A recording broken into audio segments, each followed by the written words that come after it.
Hello दोस्तों, कैसे हैं आप लोग। सरकारी तैयारी में आपका स्वागत है। मेरा नाम मुकेश शर्मा है और हम लोग देख रहे हैं एडमिनिस्ट्रेटिव लॉ। और आज का हमारा टॉपिक है distinction between administrative tribunal and court.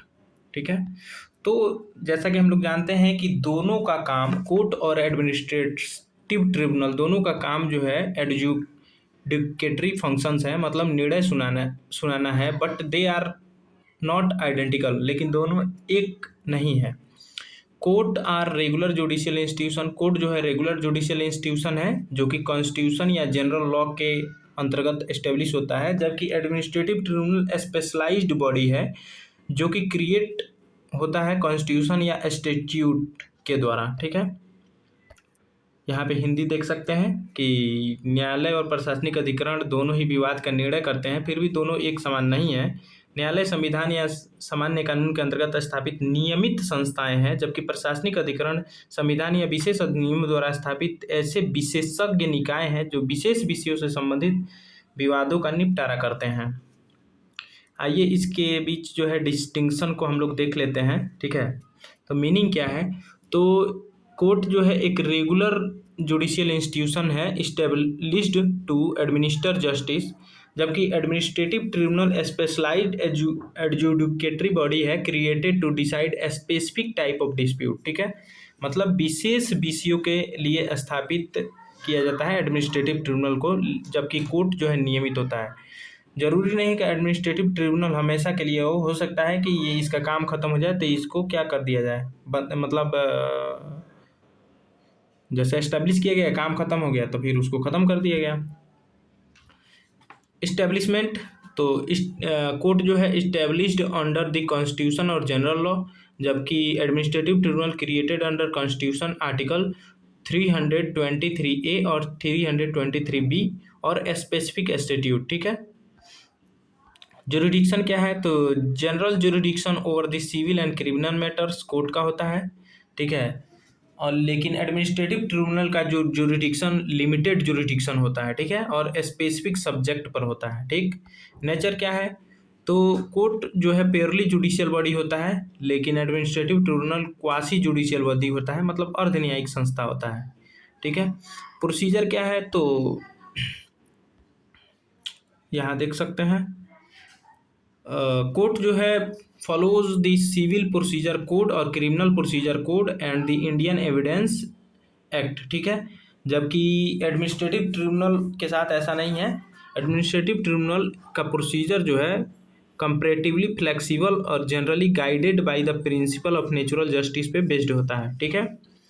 मतलब कि इसका जो एडमिनिस्ट्रेटिव ट्रिब्यूनल का जो प्रोसीजर होता है वो फ्लेक्सिबल होता है और नेचुरल जस्टिस को फॉलो करता है। ठीक है।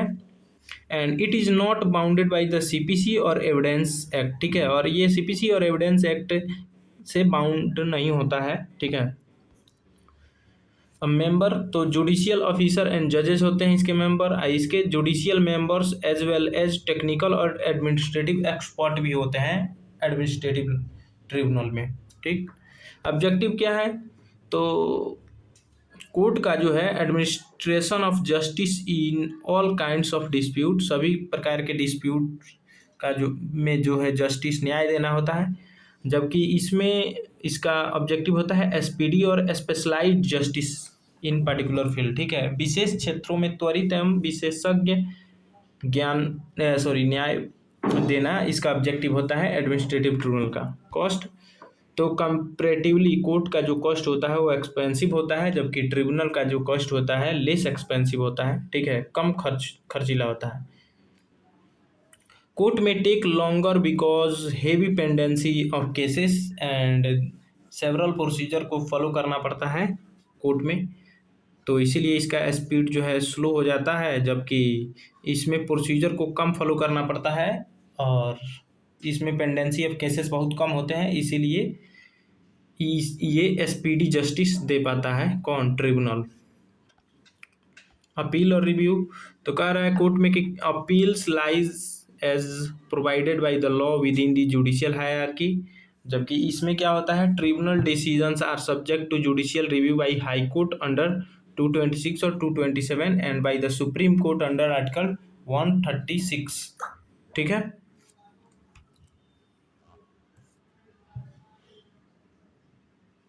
चलिए आगे बढ़ते हैं।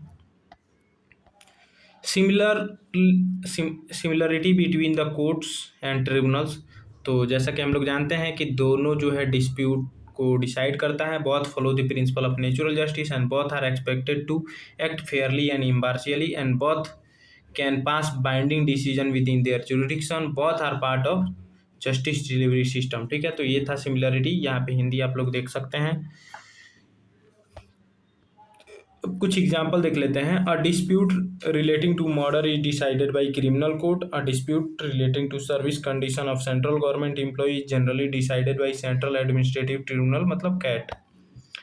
ठीक है, मतलब हत्या का मामला आपराधिक न्यायालय में चलता है, जबकि केंद्रीय सरकार कर्मचारी की सेवा संबंधी विवाद जैसे पदोन्नति, स्थानांतरण या अनुशासनात्मक कार्रवाई सामान्यतः सेंट्रल एडमिनिस्ट्रेटिव ट्रिब्यूनल द्वारा सुने जाते हैं। ठीक, कुछ इंपोर्टेंट प्रोविजंस देख लेते हैं। जैसा कि हम लोग जानते हैं कि 42वां संविधान संशोधन के माध्यम से एडमिनिस्ट्रेटिव ट्रिब्यूनल को ऐड किया गया था संविधान में। ठीक है, तो 223A एडमिनिस्ट्रेटिव ट्रिब्यूनल का बात करता है और 223 भी ट्रिब्यूनल फॉर स्पेसिफाइड मैटर के बारे में जिक्र करता है।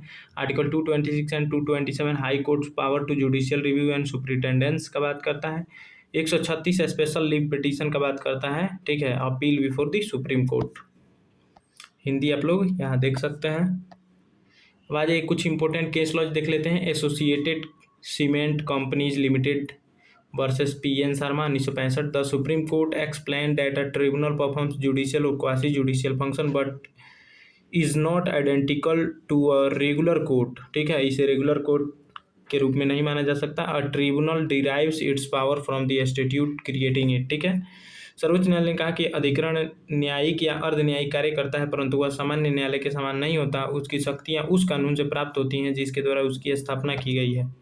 ठीक, एक और केस है L Chandra Kumar versus union of India 1997। The supreme court held that decision of administrative tribunal subject to judicial review by the high court under article 226 to 227 and the judicial review is a part of basic structure of constitution. सर्वोच्च न्यायालय ने निर्णय दिया कि प्रशासनिक अधिकरणों के निर्णय उच्च न्यायालय द्वारा अनुच्छेद 226, 227 के अंतर्गत न्यायिक पुनरावलोकन के अधीन है तथा न्यायिक पुनरावलोकन संविधान के मूल ढांचे का हिस्सा है। कंक्लूजन देख लेते हैं। Court are administrative tribunals are both courts and administrative tribunals are both important institution for the administration of justice. While courts exercise general judicial powers, tribunal provide specialized SPD and expert adjudication in particular field। ठीक है, court जो है general judicial इसके पास power है, जबकि tribunal के पास कुछ specialised ही case देखने को मिलते हैं। ठीक है, और उसको वो SPD एक्सपर्ट एडजुडिकेशन मतलब न्याय सुनाता है। ठीक है, किसी पर्टिकुलर फील्ड में। Together they strengthen access to justice and rule of law. न्यायालय और प्रशासनिक अधिकरण दोनों ही न्याय प्रशासन के महत्वपूर्ण अंग है। जहां न्यायालय सामान्य न्यायिक शक्तियों का प्रयोग करता है, वहीं प्रशासनिक अधिकरण विशेष विषयों में विशेषज्ञ, त्वरित एवं प्रभावी न्याय प्रदान करते हैं। दोनों मिलकर न्याय तक पहुंच, एक्सेस टू जस्टिस तथा रूल ऑफ लॉ को सुदृढ़ बनाते हैं। So thanks for watching. मिलते हैं नेक्स्ट वीडियो में किसी नेक्स्ट टॉपिक के साथ। आई थिंक अब लगता है कि एडमिनिस्ट्रेटिव लॉ खत्म होने वाला है, सिर्फ हमारा एक ही टॉपिक बच गया है। ठीक है, अगर आपको कंप्लीट एडमिनिस्ट्रेटिव लॉ का हिंदी और इंग्लिश में नोट्स चाहिए तो आप लोग मेरे मोबाइल नंबर पे कांटेक्ट कर सकते हैं। सिर्फ आपको 50 रुपीज़ पे करना है। देखिए कंप्लीट आपको नोट्स दिया जाएगा हिंदी और इंग्लिश में। ठीक है, और यहाँ पे जो है सिलेबस है लखनऊ यूनिवर्सिटी का, उसी के अकॉर्डिंग इसको बनाया गया है। तो मेरा मोबाइल नंबर है 7369049615। ठीक है, आपको सिर्फ 50 रुपीज़ पे करना है और जो नोट्स चाहिए BNS या BNSS या एडमिनिस्ट्रेटिव लॉ या कॉन्ट्रैक्ट एक्ट, कोई भी अगर नोट्स चाहिए तो आप लोग इस मोबाइल नंबर पे मैसेज कर सकते हैं। So thanks for watching. मिलते हैं नेक्स्ट वीडियो में किसी नेक्स्ट टॉपिक के साथ।